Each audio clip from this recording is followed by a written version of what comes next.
My name is Linda Pierce, but everyone just calls me Lindy. I'm 58 years old, and I've lived in this small town in Ohio my entire life. Some people leave, but I stayed. I grew up here, worked here, and now I'm just here. I never thought I'd be telling my story like this, but here I am. A simple woman. A simple life. I work at the local gas station convenience store. Nothing glamorous. I ring up snacks, pour coffee, and chat with the regulars about the weather or whatever's happening in town. I've been doing it for over 30 years. It's not exciting, but it pays the bills, and that's all I ever expected. My days blend together, one after the other, and I often wonder what happened to the life I thought I'd have. But I never complain. I didn't grow up with much, so I guess I'm used to getting by. It was never about the money. I was always the type of person who just tried to do my best, take care of others, and keep my head down. Maybe that's why I ended up here. I never thought much about my future.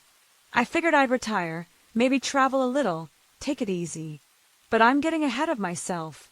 I've lived a lot of years, and sometimes I think it was all just a build-up to this moment. There's one thing that changed my whole world, though. My son, Ben. He's everything to me. Or at least he used to be. I raised Ben alone. His father left when Ben was still young, and I worked hard to make sure he never wanted for anything. I gave up so much for him, my time, my dreams, everything. I'd wake up at 5:30 every morning, make him breakfast, help with his schoolwork, and make sure he had what he needed. It wasn't easy, but it was worth it. He was my purpose. I loved him so much, and I thought it was enough. When Ben left for college, I figured that would be the start of my life again. I thought I'd have time for myself. But the moment I thought about retirement, Ben came back home after a rough breakup. I didn't hesitate for a second. I opened the door, welcomed him back, and thought, this is what I'm meant to do. I would help him get back on his feet. I could still be the mom he needed. But everything changed when he met Michelle. I remember the day he introduced her to me like it was yesterday. She was bright and bubbly, and Ben looked happier than I'd seen him in months. They were cute together, and I tried to be supportive, but something about the way he talked about her, it was different. It was like he had moved on from me, and I didn't know how to feel about it. He started spending more time with Michelle and less with me. He'd go out with her, leave me at home alone, and I began to notice it more and more. The distance between us grew, and I couldn't put my finger on it. Maybe I was just being paranoid, but it felt like I was losing him. I remember one night, not long ago, when he casually told me, "Mom, Michelle and I have been talking, and we think it's time for me to move in with her. We're going to look for a place." I was frozen in place, but I didn't let him see how much it hurt. I smiled and said, "That's great, Ben." But deep down, I felt like I was disappearing, like he didn't need me anymore.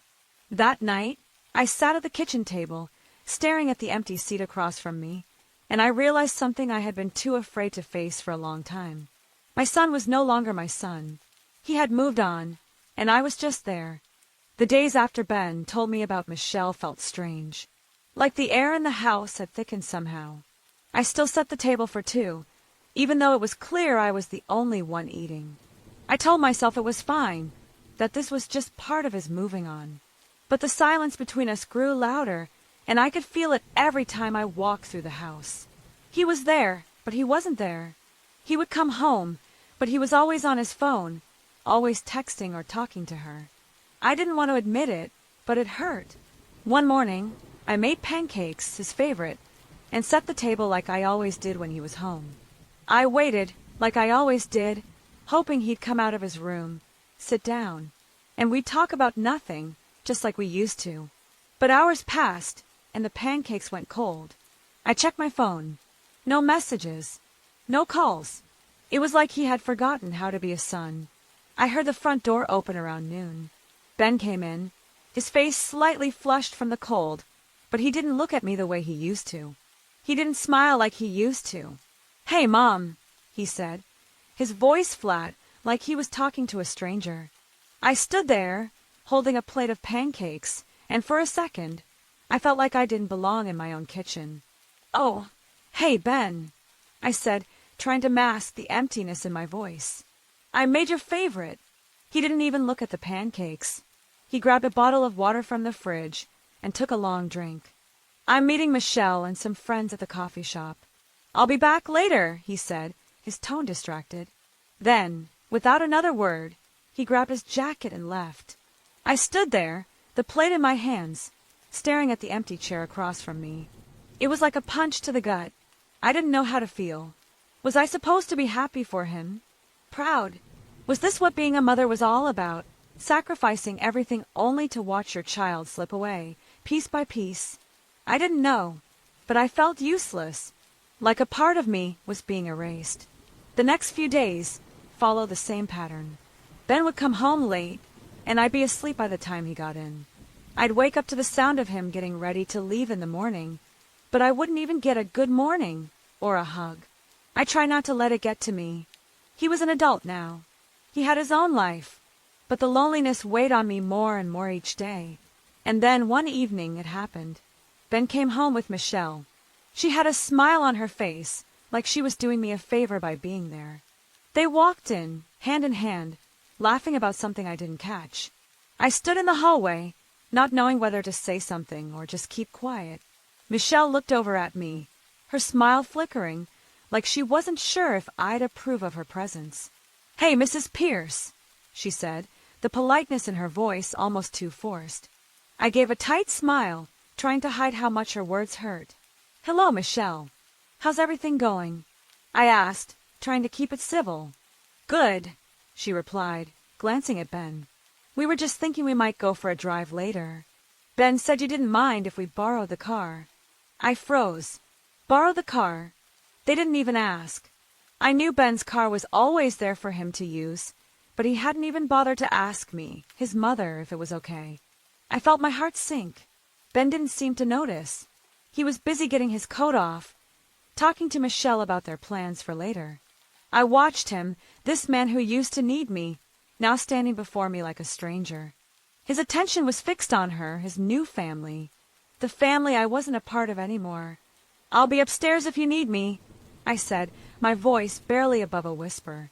I turned and walked back to my room, leaving them to continue without me. I sat on the edge of my bed, my hands trembling. How did this happen? One moment, I was the center of Ben's world, and now I was just someone he barely acknowledged. I couldn't even remember the last time he told me he loved me.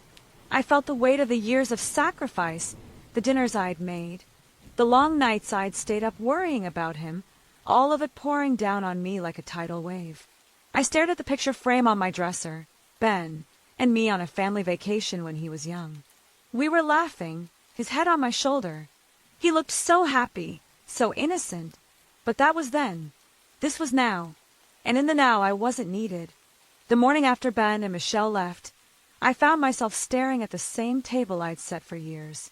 The chairs, the plates, everything in its usual place, but the house felt different. Empty. I was tired, exhausted in a way that I couldn't explain. Maybe it was the sleepless nights spent wondering where Ben was, or the constant silence that had filled the house, or maybe it was just the weight of realizing that I'd lost him, for real this time. I tried to get back into my routine, go to work, grab coffee from the diner, count the minutes until I could go home and sit in silence. But nothing felt right. The spark was gone. I couldn't even remember the last time I did something for myself.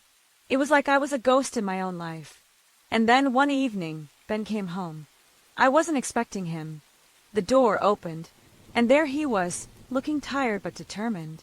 He didn't say much at first, just the usual, "Hey, Mom," as he dropped his bag on the floor.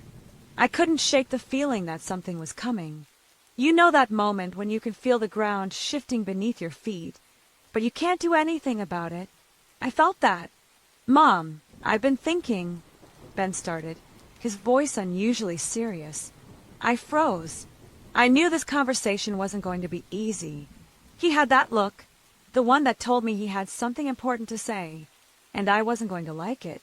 "What is it, Ben?" I asked, trying to keep my voice steady, though I already felt the anxiety creeping up my spine. He sat down at the kitchen table, his hands folding neatly in front of him. "Michelle and I have been talking." "About the house," he said. We've decided it's time for you to, well, downsize. I blinked, not sure I heard him right. Downsize, I asked, my voice barely a whisper. It felt like the air had been sucked out of the room. What do you mean, downsize? Ben sighed. It's just too big for you, Mom. You don't need all this space. You're getting older, and I don't want you living here alone. We think it'd be better for you if you moved into something smaller. I couldn't process what he was saying at first. So you want me to sell the house? My voice cracked, and I quickly cleared my throat, trying to keep myself together. He nodded, not meeting my eyes. Yeah, I think that's the best option. I wanted to scream, to tell him that I wasn't ready to let go of everything I had built here, everything that had been a part of my life for so long. But the words stuck in my throat. I was silent for what felt like forever, just staring at my son, trying to understand what had happened to the man I once knew. Ben, this house, it's everything to me. It's not just space, it's my life, I said, my hands trembling. I raised you here. This is where we've shared so many memories. How can you just decide this for me? Ben looked up at me then, and for a moment, I saw something in his eyes, regret, maybe, or guilt.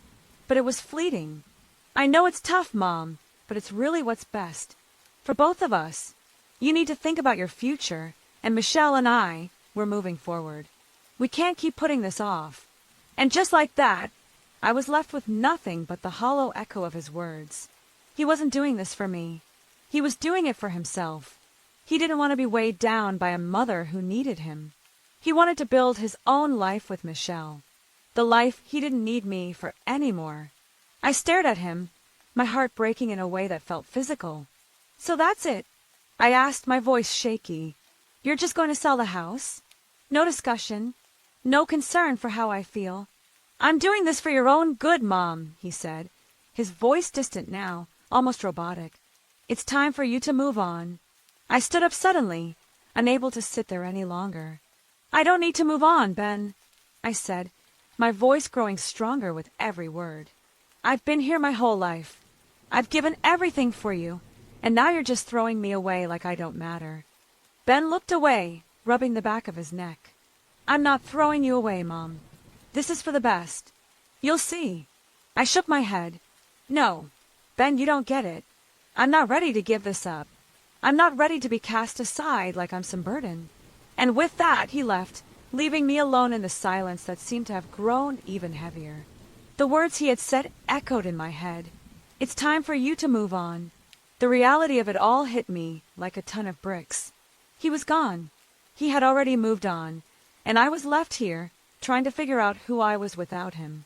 The house wasn't just bricks and walls. It was where I had poured my heart into raising him, where I had given every ounce of love, every moment of my life. And now, just like that, it meant nothing to him.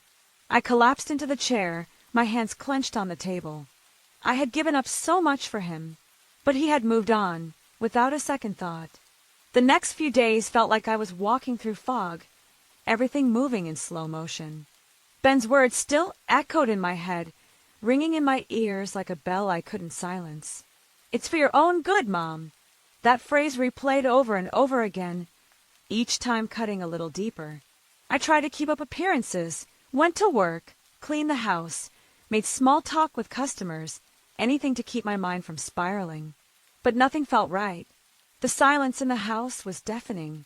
The empty chair at the kitchen table, the untouched pancakes I had made just days ago, the quiet hum of the refrigerator that seemed louder than ever, it all felt like a constant reminder of how alone I had become. I stopped setting the table for two. It just felt wrong, like I was holding on to a part of my life that no longer existed. I didn't know what to do with myself anymore. The thought of downsizing, of moving into some tiny apartment, made me sick. I couldn't just give up everything I had built here, everything I had given to Ben. But there was something else, something gnawing at me. I started noticing little things. His stuff was gone. Little by little, he was taking his things, the guitar he used to play, his old textbooks, the jacket he wore when he was younger. All of it was disappearing. He was slowly erasing himself from the life I thought we still shared. It wasn't until I went into the attic to retrieve some old Christmas decorations that I saw it. His journal. It had been shoved in a box under some old clothes. I don't know why I picked it up. Maybe it was just the need to find something, anything, that could tell me where I went wrong, or maybe I just wanted to hold on to a piece of the son I thought I knew. I opened it, my hands trembling as I flipped through the pages. The familiar handwriting, the boy I had raised, the one who used to confide in me, only now it was all about Michelle. His thoughts, his dreams, his frustrations, all intertwined with her name. But then I saw it, a small section, written in hurried ink, like he'd been afraid of someone reading it. I don't think I can keep doing this. Mom's been too much.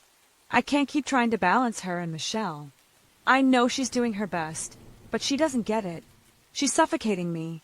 I need to break free. I stared at the words. They hit me like a punch to the stomach. I had been suffocating him. I had spent my whole life trying to make sure he had everything he needed, but apparently it was never enough. I wasn't just a mother to him anymore. I was an obligation. The tears came, hot and fast. I couldn't breathe for a moment. He was writing about me like I was a burden, a weight he had to carry.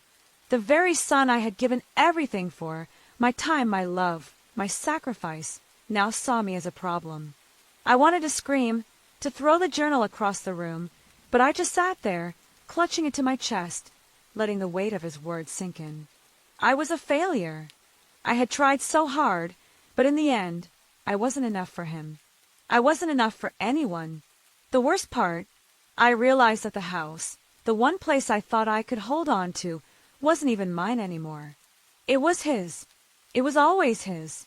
The moment he had decided to move on, to leave me behind for Michelle, I had lost everything. This house wasn't just a house to me. It was where I had put all my love, all my heart, all my effort. But to Ben, it was just something to sell, something to get rid of. I put the journal down and ran my hands over my face, trying to wipe away the tears. I had raised him to be independent, to have his own life, but I never thought it would come at the cost of losing my own. I didn't know who I was anymore. I could feel the weight of my emotions pressing down on me, but I couldn't let it break me. I had been too strong for too long to let this tear me apart. I had given up everything for him. But now, it was time to start thinking about what I wanted. I wasn't going to be the victim anymore. I wasn't going to sit here and let him walk all over me. I had a life to live, even if he didn't want to be a part of it anymore. The more I thought about it, the angrier I became. No one gets to make me feel small. Not even my son. I don't know what made me do it, but one morning, after a particularly sleepless night, I decided to do something for myself. I had spent so many years putting my life on hold, trying to hold everything together for Ben, for the house, for everyone but me. I'd given up on dreams of traveling, of living a life that was just mine. But now, looking at the empty rooms and the quiet house, I realized something. It was time to stop waiting. I was at work, just like any other day, when I noticed something strange. A flyer was stuck to the bulletin board by the coffee machine, something I'd never seen before. It was a local charity raffle, offering a cash prize for the winner. The prize wasn't much, but it was enough to spark something inside me. I could use that money. It wasn't about the amount, really. It was about the possibility of taking control of my life, even if it was just in a small way. I remember telling myself, why not? So I filled out the form, bought a ticket, and shoved it in my pocket, barely giving it a second thought.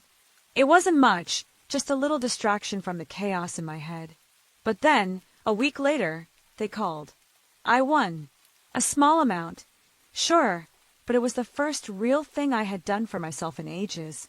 For a brief moment, it felt like a breath of fresh air, something other than the heavy, suffocating silence I'd been living in. I could do something with this. Maybe not much, but I could finally make a move.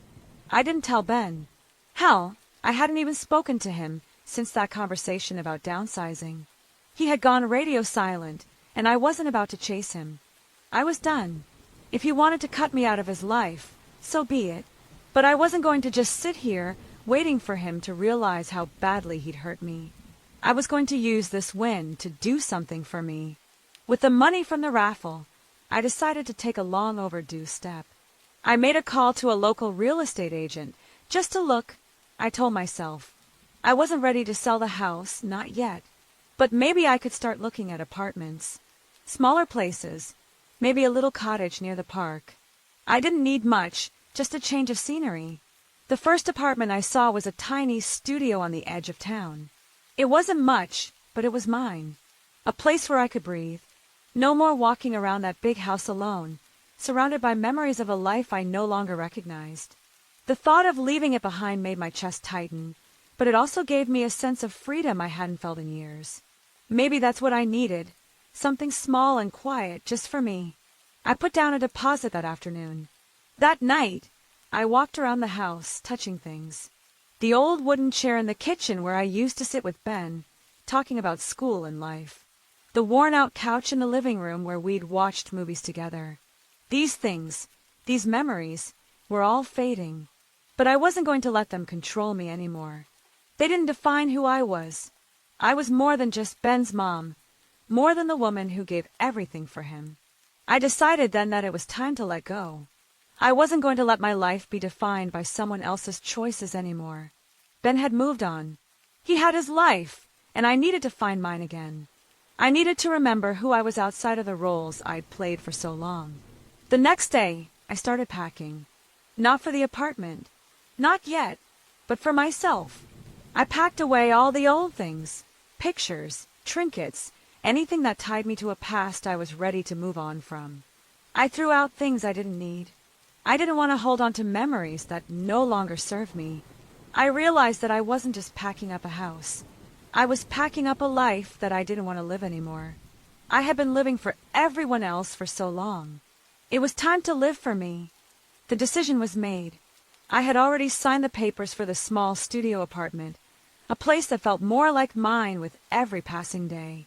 For the first time in a long time, I felt like I was finally doing something for myself. But there was still something inside me, something I had been burying for years, that was slowly starting to surface. I took the next few days to clear out the house, packing up all the things Ben had left behind. It felt surreal, emptying the rooms of his belongings, all the things he had taken for granted. It wasn't just about the physical space. It was about reclaiming my life. I had given so much, but now I needed to take something back. The process wasn't easy. It was exhausting, physically and emotionally. Every box I packed brought up memories I didn't know I still had. The day Ben had his first soccer game, his first crush, his first heartbreak, all those little moments that had once been everything to me now felt like distant echoes. But this time I didn't cry. I couldn't. Crying was something I'd done too much of already. I had wasted too much time hoping, waiting for something that would never come. Now I had to make my own life, one where I wasn't just Ben's mom, where I wasn't defined by what everyone else needed from me. I started doing things for myself, things I hadn't done in years. I went to the park, sat by the lake, and just listened to the sound of the wind rustling the leaves. I took long walks in the mornings, feeling the warmth of the sun on my face, something I hadn't let myself enjoy in ages. It was like I was waking up from a long sleep, finally remembering what it felt like to live for myself. I went to the local thrift store and bought a few new things for the apartment. Nothing extravagant, just some throw pillows, a few bookshelves, a new coffee maker. It wasn't much, but it was mine. I was building something from scratch, something I could call my own. And it felt good. Then one day, I decided to stop by the gas station where I'd worked for so long. I hadn't told anyone I was leaving, and honestly, I wasn't sure what I'd say when I saw the familiar faces. But I needed to close that chapter of my life, to let go of the routine that had held me captive for so long. The moment I stepped into the store, everything felt different. The same smells, the same worn-out shelves. But there was something missing. I was missing. I wasn't just the woman behind the counter anymore. I was someone else. Someone who had a future beyond the counter, beyond the endless days of checking out customers, of being invisible. Kathy, the manager, looked up from the cash register when I walked in. "Lindy, hey, you're back." I thought you were taking some time off. I nodded, a small smile tugging at my lips. Yeah, I'm done here, I said, the words coming easier than I expected. I've got a new place. I'm moving on. She stared at me, blinking for a moment, processing the words. You mean like really moving on? For good. I nodded. For good. She smiled then, a soft, almost knowing smile. Well, I wish you the best, Lindy. You deserve it. I thanked her and left, my heart pounding, but in a good way. I was free. No more standing in the shadows, waiting for something that wasn't coming. As I walked out of the store, I felt something shift inside me. I wasn't just leaving a job. I was leaving a life that had held me in place for too long. And I wasn't just walking away from Ben. I was walking away from the idea of being trapped in the role I had played for so long. I wasn't going to be just a mother anymore. I was going to be me. The apartment was starting to feel like home, though it still had that new, unfamiliar vibe. The walls were bare, the furniture sparse, but it was mine. I'd spent the last few weeks settling in, finding new routines, taking long walks, and just trying to find peace in my own company. I was learning how to enjoy my own life again, even in small ways. For the first time in ages, I wasn't running on empty. But then, the doorbell rang. I wasn't expecting anyone. I wasn't even sure I wanted anyone. But when I looked through the peephole, I saw him. Ben. His face looked different, older somehow, but his eyes, those same eyes that once looked up at me with trust and love, were still there. For a moment, I froze. I didn't know what I was supposed to feel. Anger, sadness, relief, a little of all three, maybe. But what I felt most was confusion. I had moved on. I was starting to build something new for myself. And now, here he was back again, showing up like he hadn't just broken me into 1,000 pieces. I opened the door. His gaze softened when he saw me, but there was a nervousness in his stance that I hadn't expected. He shifted on his feet, looking like he didn't know whether to hug me or run. Hey, Mom, he said, his voice unsure. Can we talk? I stepped aside, not saying anything at first. I didn't know what I could say to him. The words felt stuck in my throat. I motioned for him to come in, though, not sure what kind of reception he was expecting. Ben sat on the couch, shifting uncomfortably as I sat across from him. We stared at each other for a moment, the silence stretching between us. I couldn't help but notice how different he looked. Maybe it was the way he carried himself now, like he was unsure of his own decisions. Or maybe it was the way his hands fidgeted, like he didn't know how to hold on to the moment. Finally, he spoke. I'm sorry, Mom, he said, his voice small. I know I've hurt you. I've messed things up, and I don't know how to fix it. I could feel my heart starting to beat faster. This wasn't the Ben I knew. This wasn't the son who had taken me for granted, the one who barely looked at me when he was home. This was something else. I let out a long breath. You've hurt me more than I can put into words, Ben. You don't even understand how much. You walked out of my life without a second thought. You pushed me aside for someone who didn't even know what you meant to me. I didn't mean to hurt you, Ben said, his eyes meeting mine now, not looking away. But I was confused. I was lost. And Michelle, she made me feel like I was finally in control of my life. I thought I was doing the right thing. I could hear the guilt in his voice, but it wasn't enough. It wasn't enough to undo what had been done. I didn't need his apology. I needed him to see what he had done, truly see it. I needed him to understand that the mother he had left behind wasn't the same woman anymore.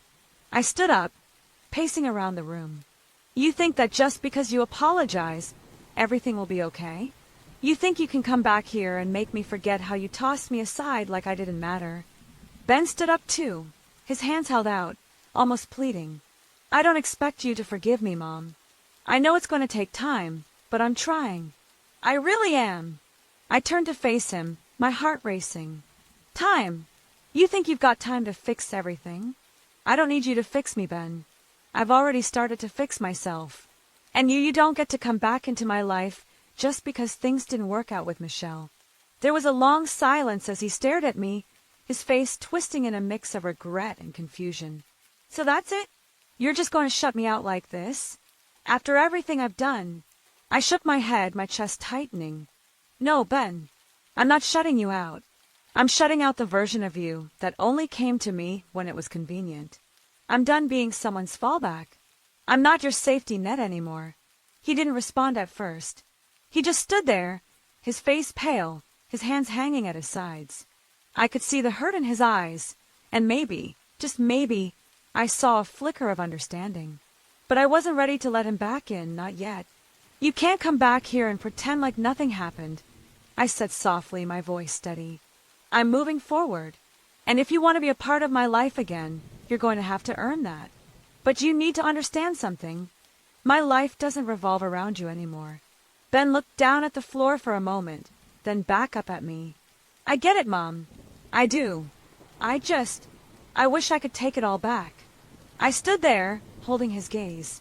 I know you do, but you can't. All we can do now is move forward. With that, he turned and walked toward the door, his shoulders slumped. I watched him leave, standing still as the sound of the door closing echoed in the quiet house. And for the first time in months, I felt a sense of relief wash over me. I wasn't waiting anymore. I wasn't waiting for him to come back and fix things. I wasn't waiting for him to see my worth. I had finally realized it myself. I was worth more than the scraps he left behind. The next few days were a blur. Ben's visit lingered in my mind, but I didn't dwell on it for long. I had spent enough time waiting for something to change, for him to finally realize how much he had hurt me. But now, I understood that waiting for someone else to fix things wasn't the answer.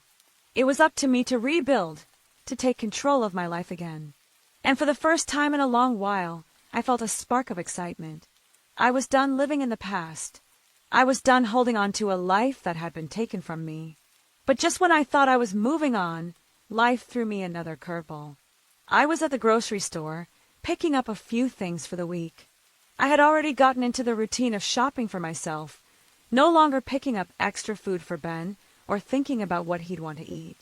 I was buying what I liked, and it felt liberating. As I stood in line at the checkout, I caught sight of someone I hadn't expected to see. Michelle. She was standing just a few feet away, looking at some fruit on the display. She hadn't noticed me yet, but I couldn't stop myself from watching her. I hadn't seen her in weeks, and the last time we spoke, she had been polite but distant. Something about her always made me feel uneasy, like there was something she wasn't saying, something I wasn't seeing. But in that moment, I felt a flicker of something else. Maybe it was the way she seemed so at ease, so confident, like she had everything under control. Or maybe it was the way I could still feel Ben's absence hanging between us like a ghost. I didn't want to make a scene, didn't want to confront her in a crowded store. But I couldn't help myself. I grabbed my cart and slowly walked over to her, not sure what I was going to say. But when she saw me, she straightened up, and the smile on her face didn't quite reach her eyes. "Linda," she said, almost too sweetly, "I didn't expect to see you here." I forced a smile, trying to keep my voice neutral. "Michelle, it's been a while." She nodded, glancing over her shoulder to see if anyone was watching. "Yeah, I guess it has." There was a brief silence before she spoke again, her tone softening. "How have you been?" The question felt too calculated, too rehearsed. I knew she wasn't really asking how I was. She was asking because it was the polite thing to do. But I didn't answer right away. I just looked at her, taking in the way she stood there, like she had all the answers to life. "I've been fine," I finally said, my voice steady. "Just getting used to things, you know. Moving forward." She nodded, but I could see the flicker of something else in her eyes. Something I couldn't quite place. "That's good. Ben's been really worried about you, you know. He feels terrible about how things went down." I almost laughed. Worried about me? Ben didn't worry about me. He hadn't even thought twice before deciding to leave. But I kept my thoughts to myself. "I'm sure he does," I said coolly. "But Ben needs to figure things out for himself now. He's an adult, Michelle. He has his own life to live." She shifted uncomfortably, avoiding my gaze for a moment. I know. But you know, sometimes it's hard to keep everything balanced. Ben's not the easiest person to deal with. and I just think he's been under a lot of pressure. I think he needs you." The words stung more than I expected. Ben needs me? The same Ben who had left me for Michelle, the one who had pushed me aside without a second thought? I had been his whole world, and now I was just another thing for him to juggle. But instead of letting her see my hurt, I took a deep breath and smiled. "Well, Michelle, I think we both know what Ben needs. He's made his choice, and I'm not going to beg for a place in his life anymore." She blinked at me, clearly taken aback by my response. I didn't wait for her to say anything else. I just turned on my heel and walked toward the checkout, my heart pounding in my chest. I wasn't sure what had pushed me to confront her like that, but as I walked out of the store, I felt something shift inside me. I wasn't scared anymore. I wasn't worried about losing Ben or fighting for his love. I had fought enough. As I got into my car and drove back to my apartment, I realized something. Michelle, for all her charm, wasn't the one who had taken control of my life. It wasn't Ben either. It was me, and that was the most powerful thing I'd ever felt. It's funny how quickly life can change when you finally stop waiting for someone to come back and fix it, when you stop holding on to things that were never meant to stay. For the first time in a long time, I didn't feel like I was standing still. I was moving forward, but not just forward, toward something new, something I could call my own. The days following my conversation with Michelle felt lighter. The weight I had been carrying around for months, maybe years, started to lift, like a heavy coat that I didn't need anymore. I was no longer holding on to the version of myself that had been Ben's mother, the one who had sacrificed everything for a son who couldn't even see her worth. I was done with that role. I spent the next few days focusing entirely on myself. I painted the walls of my new apartment with colors I liked, not colors that Ben would have chosen, or that reminded me of the house I had raised him in.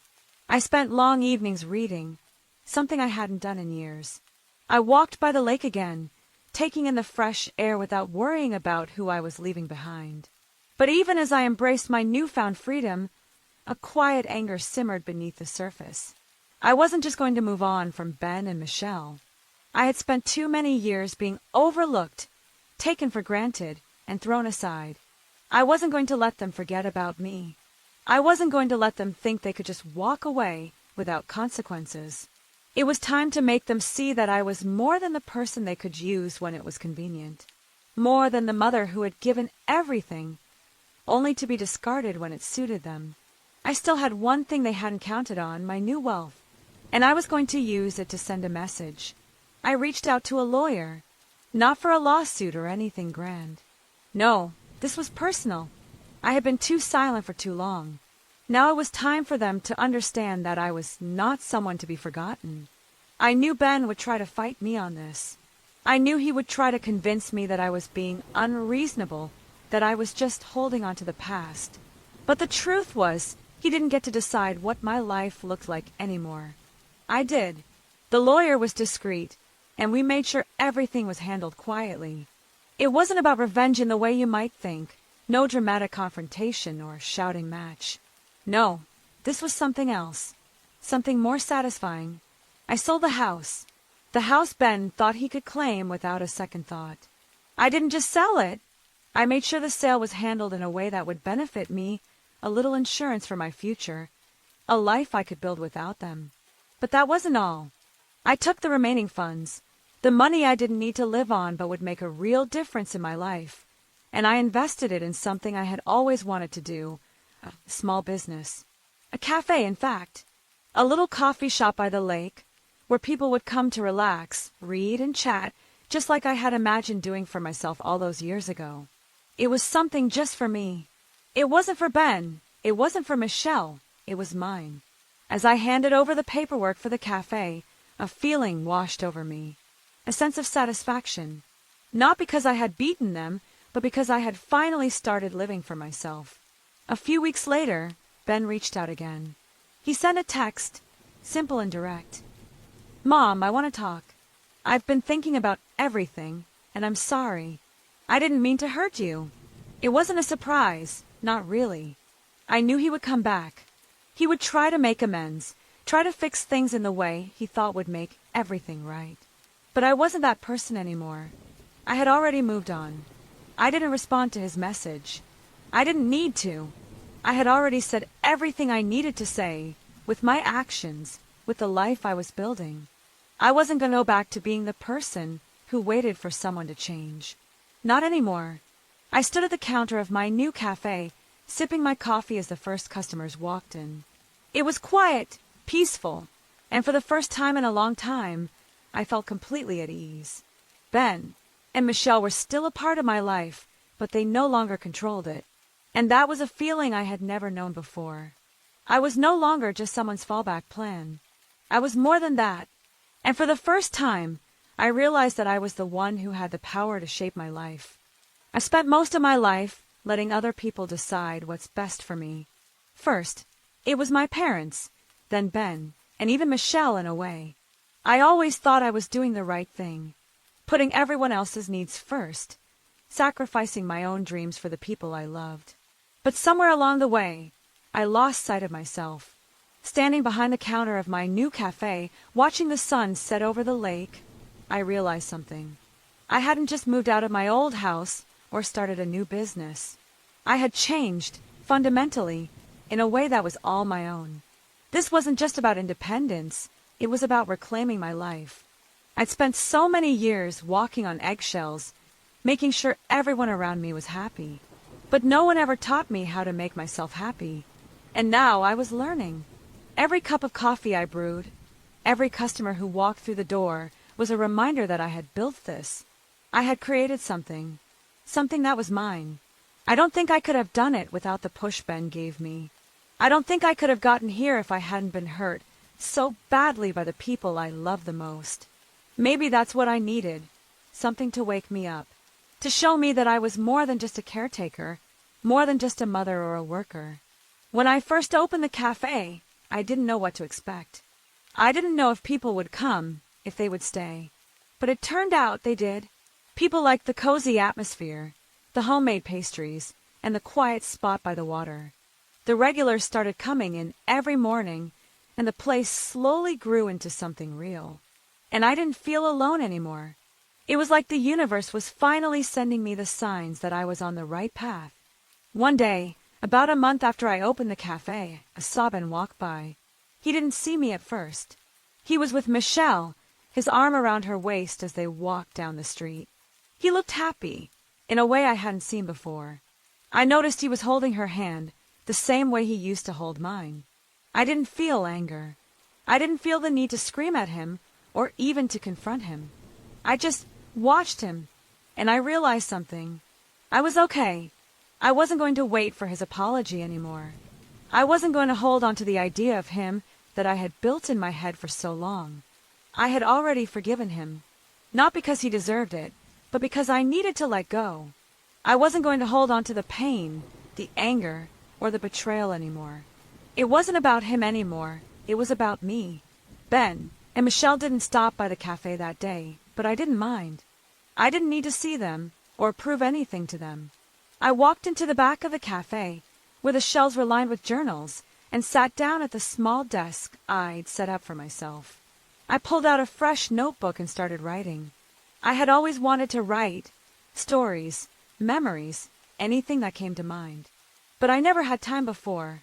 Now I did. I wrote about my life, about Ben, about all the things I wished I'd said, and all the things I was finally ready to let go of. And then I wrote about the future, a future that was no longer defined by anyone else. It was mine now. I finished my cup of coffee and looked out the window. The sun had set, and the sky was turning that soft shade of purple I loved. The cafe was quiet now, and I could hear the faint sound of water lapping against the shore. And for the first time in years, I felt at peace. I didn't need Ben to apologize. I didn't need Michelle to validate me. I didn't need anyone to tell me I was enough. Because I had finally realized something. I was enough.